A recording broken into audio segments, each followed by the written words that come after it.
Trabalhei como corretor, trabalhei na recepção, trabalhei no financeiro de várias empresas. Eu realmente tinha esse nomadismo, não tem muito endereço.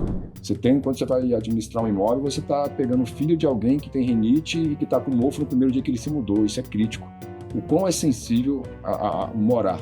Né? E o que eu aprendi lá no Canadá? Não se compara a qualidade dos nossos profissionais, corretores e imobiliários do Brasil com o de lá. Aqui é muito melhor. Olá! Seja muito bem-vindo ou bem-vinda ao Portas Abertas, o seu podcast sobre a história dos empreendedores por trás das maiores empresas do mercado imobiliário. Todo episódio, um empreendedor ou empreendedora conversa com a gente sobre episódios marcantes da sua trajetória e como conseguiu se destacar nesse mercado. E hoje a gente está abrindo as portas aqui para o Daniel Claudino. Claudino, cara, é um prazer ter você. Eu sei que você tem muita história para contar, muita coisa para dividir com a gente. O Claudino é formado em Administração e Empresas pela Universidade Federal de Brasília, possui MBA em Planejamento e Marketing, especialização em Negócios Imobiliários e Design Thinking. Foram suas experiências no Bahrein e na Inglaterra que o levaram a se tornar especialista do mercado imobiliário. De volta ao Brasil, atuou como corretor de imóveis e depois como consultor. Em suas viagens pelo país, Claudino já atuou até mesmo como recepcionista de imobiliária, tudo para entender profundamente o mercado. Seja muito bem-vindo, Claudino. Obrigado, pessoal. Obrigado por ter me recebido aqui. Nath, Sérgio, será um prazer essa conversa. Boa. Seja bem-vindo, Claudino.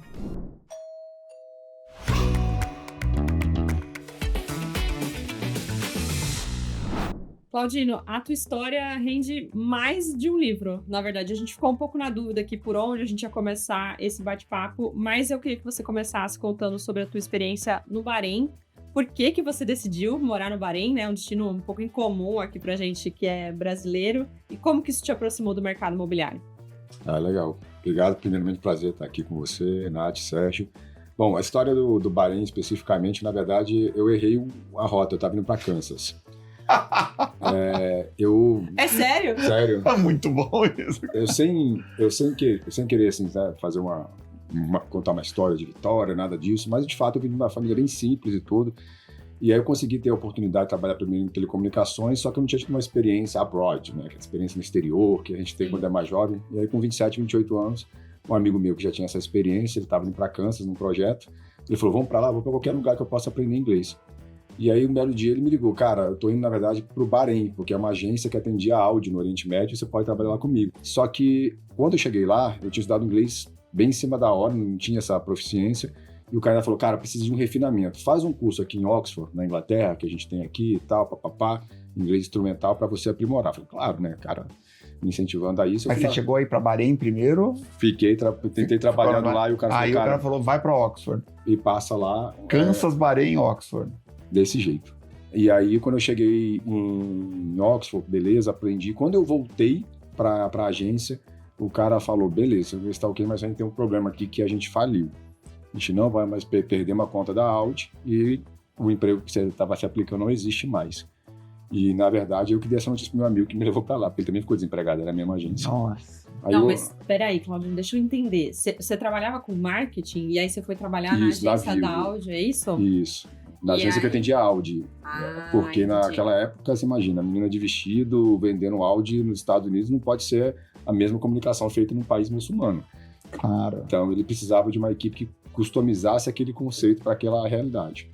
Seria esse o papel, mas como faliu, eu tive que abrir o jornal e procurar um emprego que era mais disponível na época, que eles aterravam o mar para construir prédios. Então, foi lá que eu fui corretor pela primeira vez. No Oriente, o Estado, de maneira geral, a maioria dos países, eles fazem uma acreditação de empresas privadas. Ou seja, a empresa privada, ela passa a ter uma condição, uma certificação que permite que ela habilite corretores.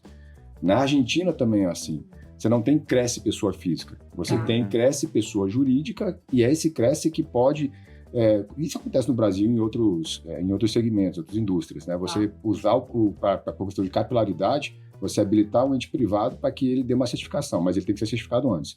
E aí, nesse sentido, uma empresa árabe foi lá, me colocava como corretor, e aí foi quando eu tive uma epifania. Como é que deve ser o mercado imobiliário do Brasil? Aí eu falei, cara, eu vou voltar pro Brasil e eu botei na cabeça, eu vou ser o melhor cara, eu põe um sarrafo lá em cima para poder sonhar, né? Questão de visão, não era uma missão. Mas, cara, eu vou pro Brasil e vou pegar esse mercado que eu já sabia, conversei sobre educação com o Sérgio esses dias, eu já sabia que era um mercado deseducado. Então, assim, em terra de cego, só que eu queria vir para cá e ter 2 olhos. Então, eu quis estudar esse mercado até que eu pudesse ser relevante para ele. Peraí, que eu tô no Bahrein ainda. Você já voltou pro Brasil, eu tô no Bahrein ainda.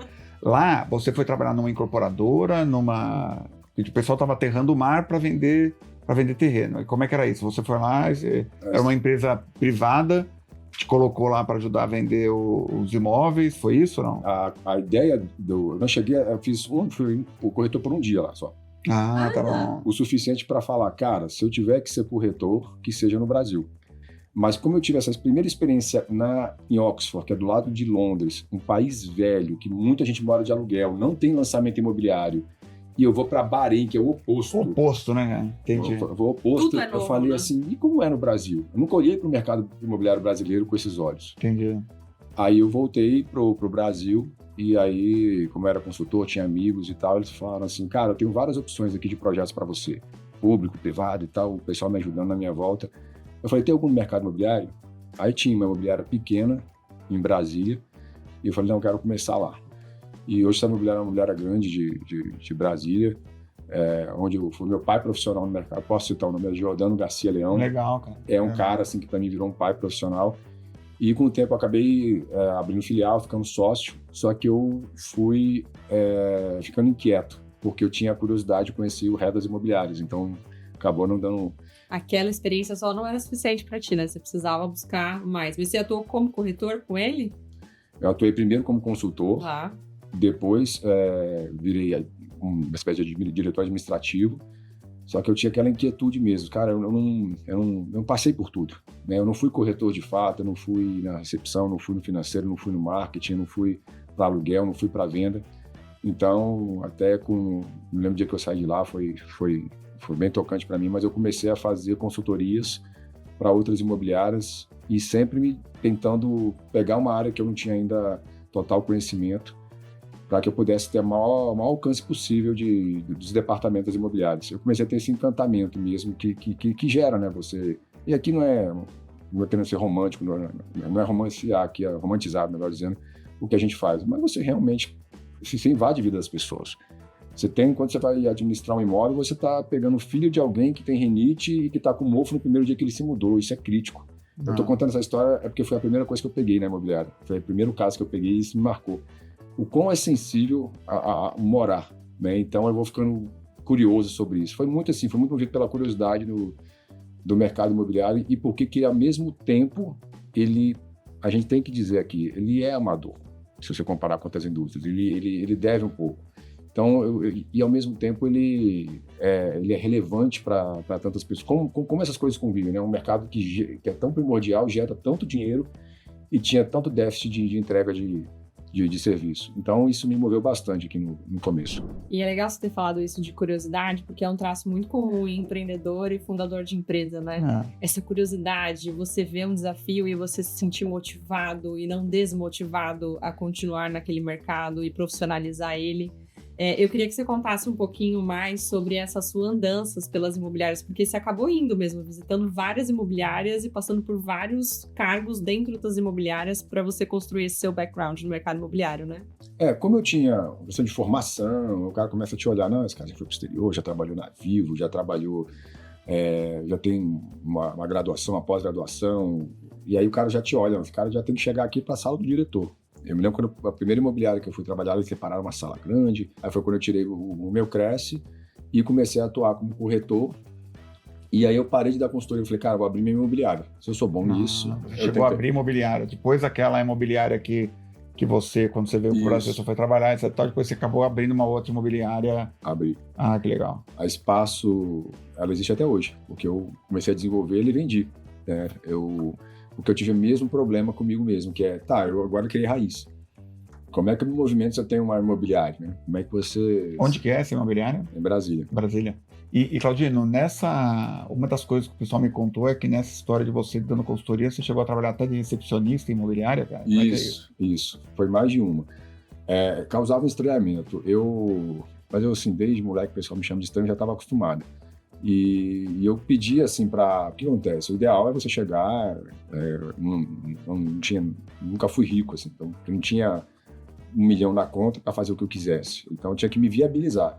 E aí, em alguns lugares, eu chegava a falar assim, ó, eu tenho uma condição de, desse semestre, focar nesse processo. Então eu ia para algumas imobiliárias e falava assim, cara, como é que você está aqui? E a pessoa falava, não, mas eu estou com um problema na recepção. Ah, esse que eu quero. É atendimento ao público, eu falei, não, esse que eu quero.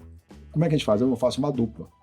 Você tem uma recepcionista, eu quero ser o par dela, eu ajudo ela a atender, e ela vai me ensinando como ela faz e eu vou aperfeiçoando. É uma forma de consultoria. Não tenho condição de pagar o valor de um consultor para fazer uma coisa assim tão recortada. Falei, o que você tem? Tanto, pronto. Dá para eu passar um tempo aqui e comer, e fazia isso. E as pessoas achavam estranho. Tinha gente que achava que esse cara era para me assaltar, né? Esse cara é maluco. E eu fui fazendo isso, trabalhei como corretor, trabalhei na recepção, trabalhei no financeiro de várias empresas e ficava viajando. Eu realmente tinha esse nomadismo, não tenho muito endereço. E isso me proporcionou conexões muito fortes, que eu guardo até hoje, né? E quando eu vi esse número durante os anos, foi crescendo, eu comecei a contabilizar. Deu até trabalho, deu começar a recuperar todas as imobiliárias. Aí foi um belo dia, eu falei, cara, eu tô perto do 200. E aí, é óbvio, não tem, só para também não falar uma coisa que escape à verdade. Quando eu falo imersão, às vezes eu fiz imersão de 2 dias. Uma imobiliária mesmo, de ficar ali e aprender tudo. Eu contei 1, 2, 3, mas também tive experiências longas de realmente entender tudo. E aí se somou 200 imobiliárias. De imersão, agora eu já parei de contar.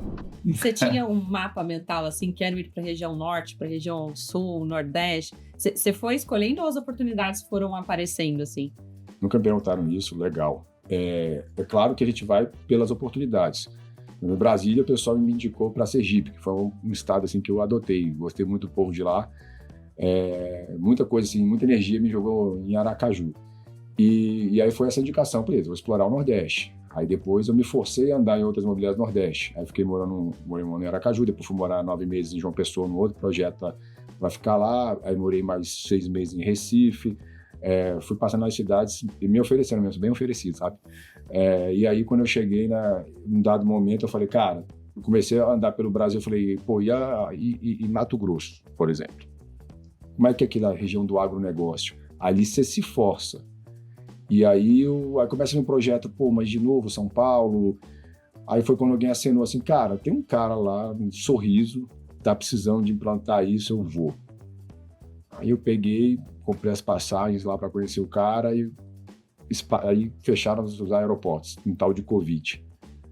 Aí eu peguei um carro e andei 14 horas de Brasília e fui para lá. E aí eu conheci o cara gostou de mim, um caso bem interessante. Acho que por falar, né, o Thiago Borba, da Foco, que inclusive é um grande cliente da Loft. E aí eu descobri um outro mundo. Você tem Lucas do Rio Verde, Sorriso e Sinop, são os maiores PIBs per capita do Brasil.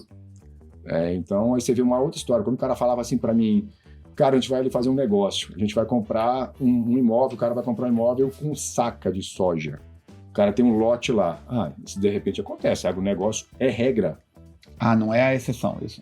Tem muitos casos, o cara vendendo lote, portanto, pega o lote tal do fulano, e ele faz até aquele hedge, né, previsão de... Claro, ele faz o hedge do valor da soja, para saber... Porque o cara garante o preço para poder comprar. Eu achei engraçado também lá, como é que você vai enriquecendo de sinapse, né, porque depois eu fui para o exterior também entender o mercado imobiliário. Mas ainda em Sorriso, o cara falava assim, cara, como é que vocês fazem financiamento imobiliário aqui? Que é um outro vetor de conhecimento que você tem que desenvolver por região, de país continental. E aí o cara, como assim financiamento? Não, você vai comprar um imóvel, tinha lavado o imóvel da planta, tem uma construtora também de lá que eu fiz um projeto, que é a Vilari, e eles começaram a falar assim, não, cara, a gente vende assim, 3 anos construindo e o cara paga. Sim, mas quando o cara pega a chave, como é que ele financia? Ele não financia. Como assim? Um apartamento pequeno, eles pagam a prestação de 20 mil por mês. É uma prestação. Não se deixa resíduo para depois do... Então, assim, é uma cultura diferente. O poder de compra é diferente. Uma renda também, per capita diferente. Então, assim, a gente tinha... Aí você começa a conjugar. Por que João Pessoa hoje começou o boom de lançamento imobiliário mais recentemente? Porque lá teve um problema na Caixa Econômica. Então, eles não tiveram lançamento imobiliário. Então, eles estão totalmente fora da regra do resto do país. Isso é muito legal, né, cara? Porque você consegue juntar a experiência, o que você viu no mercado super pra gente, né, pra mim pelo menos, super diferente, né, que é o mercado do Bahrein. Aí você vem pro Brasil, aí você vê... O Brasil é um continente em si, né, cara? Você tem a situação do mercado imobiliário em Brasília, que é muito diferente da de Sorriso. Exato. E aí você dá esse exemplo de João Pessoa, né, que também passou por um negócio. Cara, é muito legal isso, cara, muito legal. E depois você foi para... Você tá morando hoje no Canadá, no Brasil, Aracaju? Em que parte do Brasil que você tá morando hoje? Hoje eu estou em São Paulo. Ah, você tá em São Paulo. Mas daqui a pouco eu estou em Campinas e Sorocaba, hoje ainda. Mas você morou uma época no Canadá, certo? Eu tenho uma palavra maravilhosa da nossa língua que consegue explicar. Eu sou radicado no Canadá, atualmente. Estou 5 anos e meio em Toronto. E o radicado é legal, porque é onde você mais tem intenção de estar e estar. Eu tenho essa... para não me alongar, uma espécie de cidadania, né? Você tem 2 etapas na cidadania de lá. Eu estou na primeira etapa, a confirmação dela precisa de tempo. Mas hoje eu sou radicado, estou lá 5 anos e meio, vim para o Brasil no final do ano passado para o negócio mesmo, mercado imobiliário, e volto ano que vem. Então, esse ano eu estou ficando muito no Brasil, estava ficando muito em São Paulo, Aracaju, agora estou em Brasília. Então, eu meio que alugo, às vezes, mais de um apartamento no país para poder ter bases diferentes, para continuar viajando. É excêntrico, mas funciona para mim. Que legal, cara. E você chegou a ver alguma coisa do mercado imobiliário no Canadá também? Bastante. Tem alguma coisa que Mercado... te inspira lá, assim, que é diferente? Assim, o que tem de certo lá é o que tem nos Estados Unidos, que é a ideia da união que a gente estava conversando aqui antes de entrar no ar, que é o mercado se conversa, o mercado é unido, o mercado, todo mundo ele quer melhorar o mercado para que todos possam tirar proveito dele e não competir. Existe uma coisa que é estranha, eu preciso até citar uma pessoa que fala muito isso, que é o Matheus Kurtz, da Auxiliadora Predial. Não é inteligente você ter... A gente trabalha no Brasil numa lógica que a gente não percebe, mas você tem 10 corretores ocupando o seu tempo, combustível e telefone para atender um cliente. E lá não. Lá, cara, a Nath tá me atendendo já, então não tem por que atender. Ah, mas eu tenho um imóvel que eu quero. A gente faz parceria. A parceria no curto prazo é a visão de curto prazo, né? A gente, quando lá no Canadá, a gente fala o quanto que a gente ganha por ano.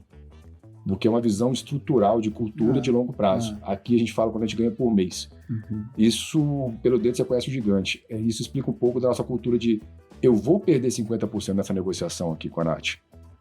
Mas ele não entende que em um ano ele vai ganhar outros 50% que ele não ganharia. Isso a gente tem que fazer como missão aqui, inclusive da Loft, de reeducar o mercado. Então isso é a parte boa lá, o MLS. Eu realmente já fui atendido lá, fui atendido por uma corretora que eu não fiquei muito satisfeito e fui procurar outra. E ele falou assim, não, eu tô vendo aqui no sistema, e a hora que elas trabalham em bandeiras diferentes, tô vendo aqui no sistema que já está sendo atendido pelo Sérgio. Você continua com ele, qualquer coisa ele faz parceria comigo. Então eles têm esse respeito. Para que eu não seja mais atendido por aquele corretor, eu tenho que formalizar. Que eu fiquei com algum tipo de insatisfação. Então ela tem que ser real.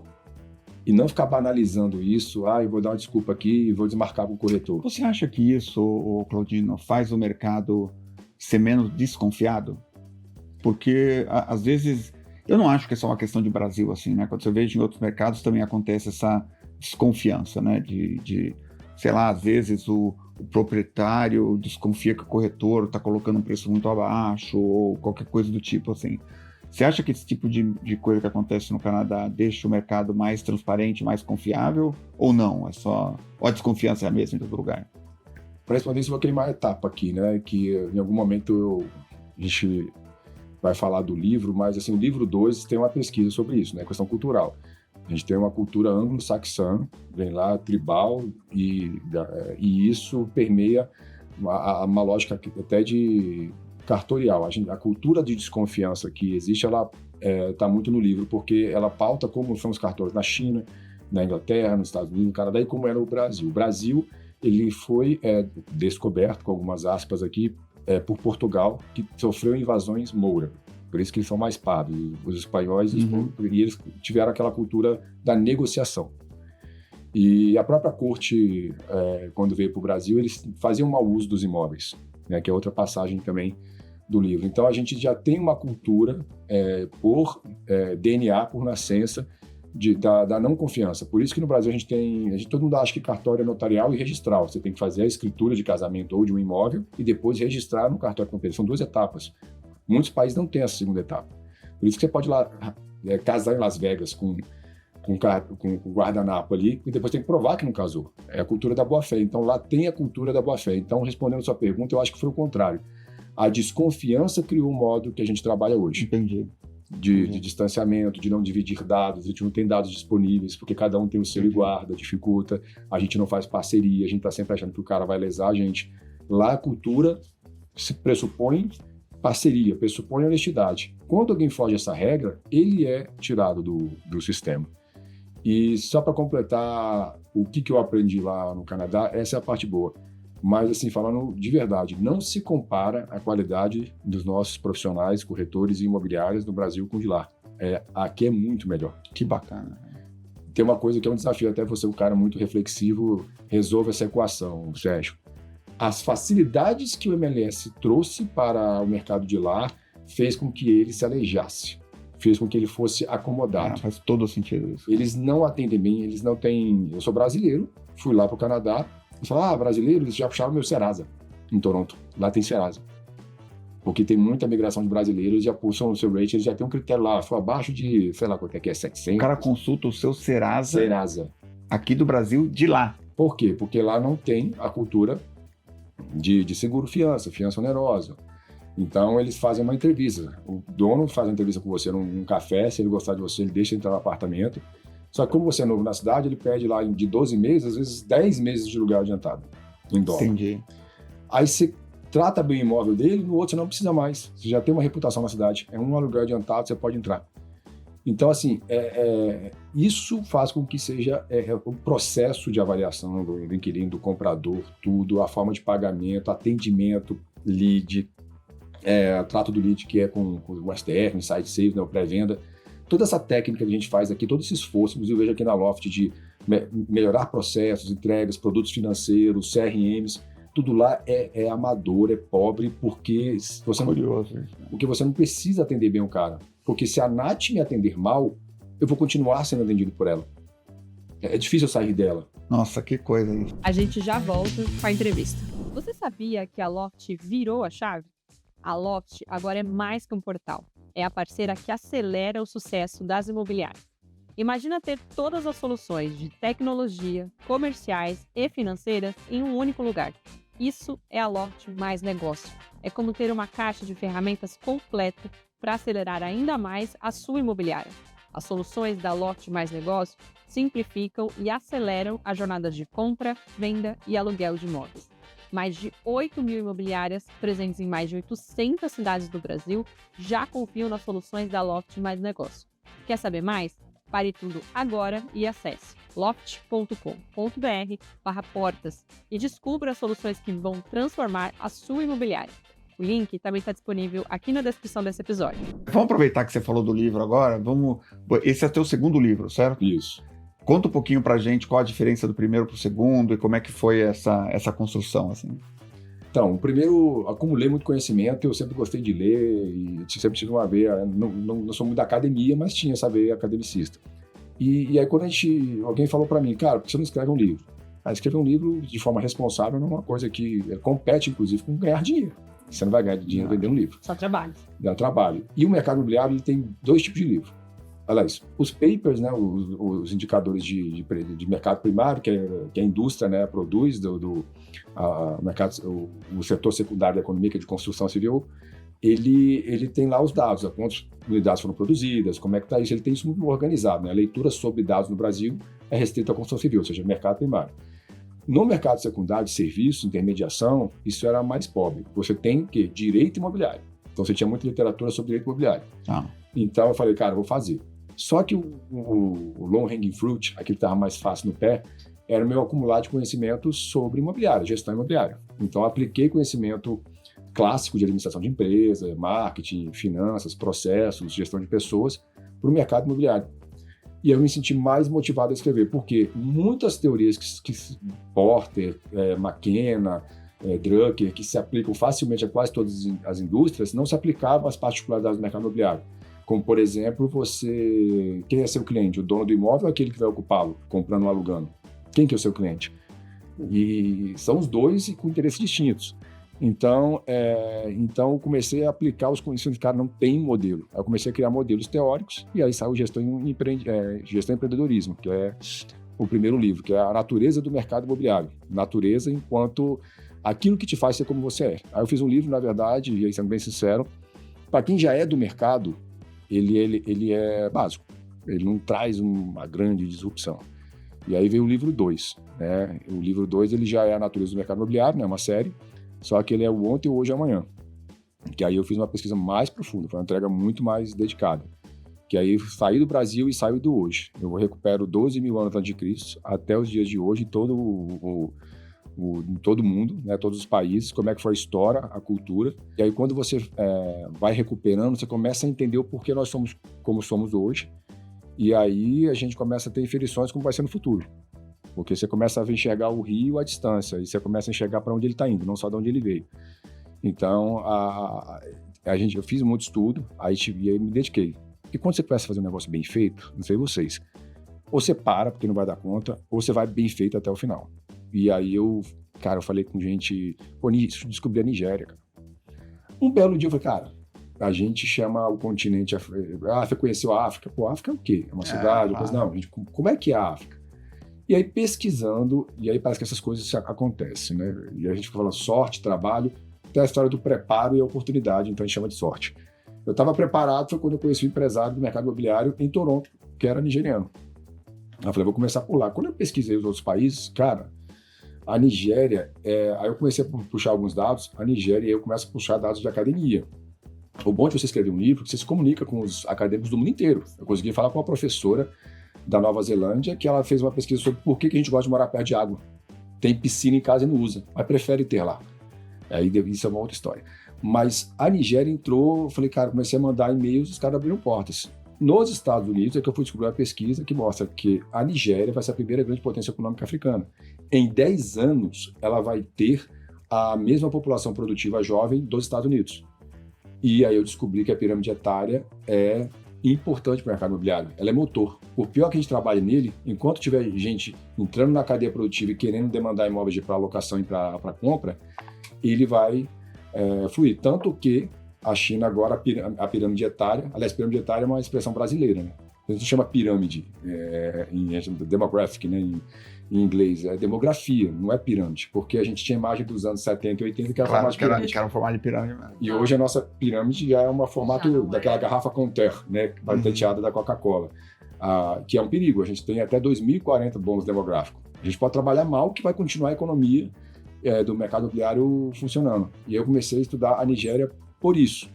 Então, algumas coisas foram acidentais. E aí a gente vai, se tem a Nigéria, aí vem a curiosidade. Como é que é o outro país? Aí eu fui pesquisando, aí chegou uma hora, a editora falou, cara, você tem que terminar o livro, né? Então...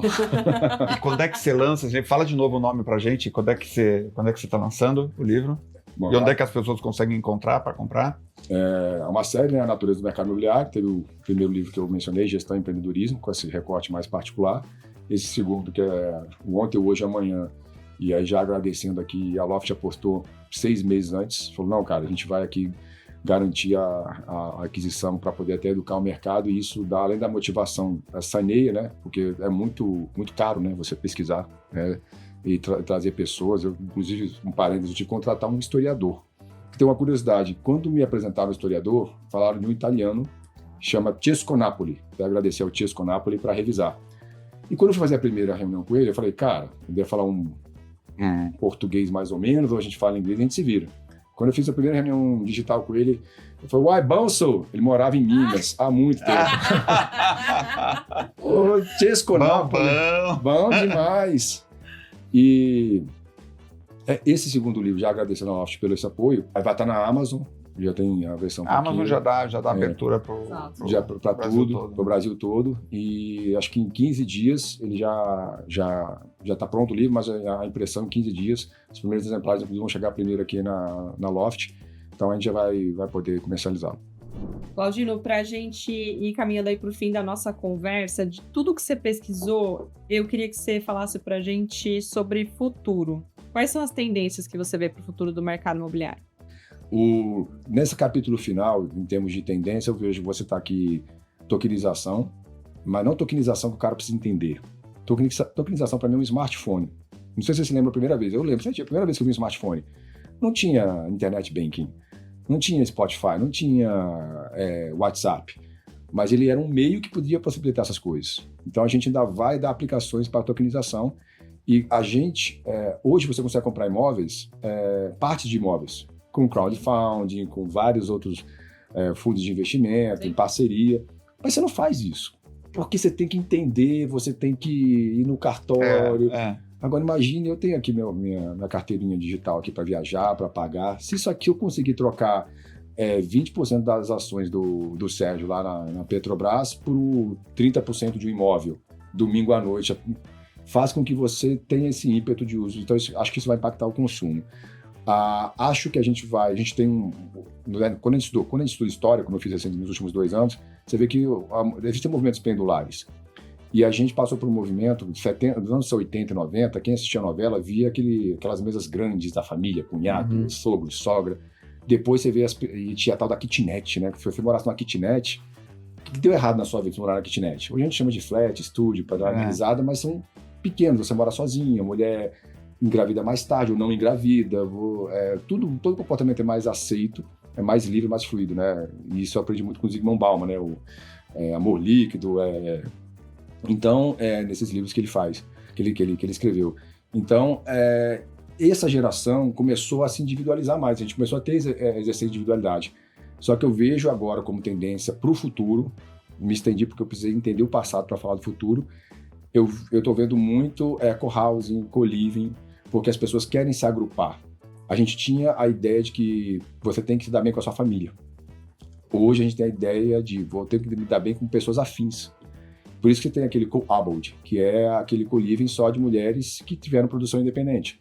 Então você vai ter um condomínio que vai ter mais uma babá que cuida de 4, você tem até estrutura de custo mais eficiente, você tem empatia, porque elas estão vivendo a mesma situação, ou de decidirem ter uma produção independente, ou de terem tido algum abandono do marido, da criança.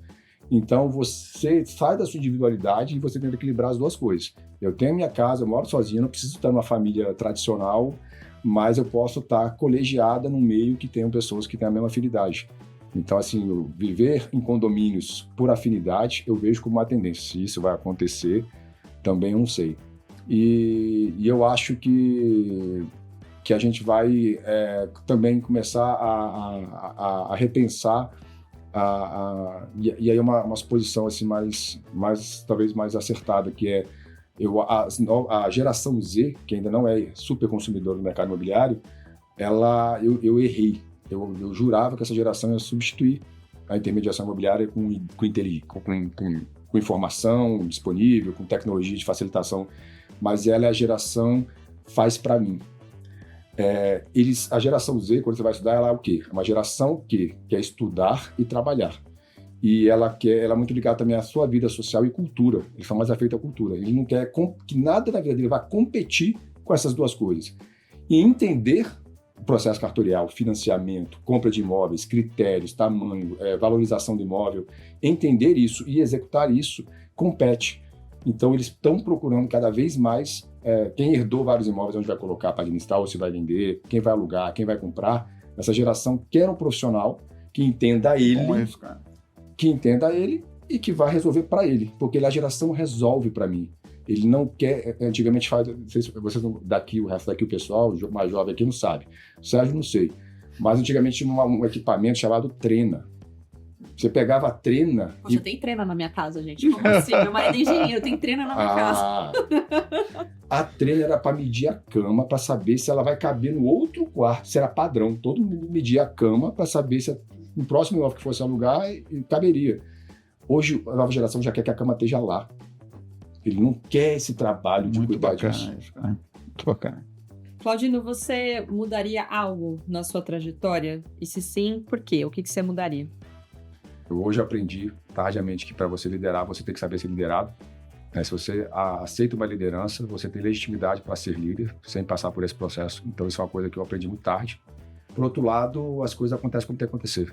Essa mudança, talvez, se eu não tivesse tido precocemente, eu não teria vivido a experiência que eu vivi. Então, os erros também nos conduzem. Então, assim, a priori, preferia ter aprendido certas coisas antes, mas acho que aconteceu como tinha que acontecer. E, Claudino, a segunda pergunta é, você tem alguma dica para quem está começando nesse mercado? Alguma coisa que você acha que quem está começando tem que saber para ter mais sucesso? Paciência e formação. Paciência porque a paciência não é com o mercado, é consigo mesmo. A gente quer o resultado longo, a gente quer o resultado rápido e não quer percorrer o caminho. Mas se você tiver paciência, esse mercado assim, ele é muito democrático. Ele permite que pessoas diferentes tenham sucesso nele. E a formação cara, se você... No fundo, eu fui perguntar por uma vez para uma pessoa, por que você deixa um imóvel numa imobiliária? A imobiliária vai ali te tirar um percentual, vai inclusive fazer o seu imposto de renda. Por que você deixa? E a palavra que sempre vem é a coisa da confiança e intermediação. Se o meu cunhado for alugar o meu imóvel, eu não quero ter que dizer para ele que é R$2.000, não é R$1.800, eu não quero ter que negociar desconto. Eu não quero ter que ficar cobrando ele porque ele atrasou. Eu não quero ficar cobrando ele fiador. Então, a intermediação, a profissionalização é o que o cliente hoje espera. Só que, como a gente tem baixa barreira de entrada, a gente não estuda, não se aperfeiçoa. Então, acho que quanto melhor a formação e conhecimento que esse profissional tem, mais ele tem destaque e capacidade de gerar resultado para si mesmo. Legal. E passar segurança também para o cliente dele, né? Diferente, assim. Você quando fala com a pessoa, você não precisa conhecer o que é ganho de capital aprofundadamente. Você vai indicar um contador. Mas você tem que saber que em 180 dias você pode comprar outro imóvel e não pagar ganho. Porque o Estado entende que você está substituindo um bem para moradia por outro. Aí como é que faz se for comprar 2 imóveis? Quando você começa a demonstrar esse conhecimento, é que gera a relação de confiança. Só que as pessoas querem ganhar a comissão. A comissão realmente para o corretor de imóveis, e eu entendo, ela gera uma pressão e uma precipitação. Então acho que assim, paciência e instrução. Quem tiver paciência e estudar, muito difícil dar errado nesse mercado.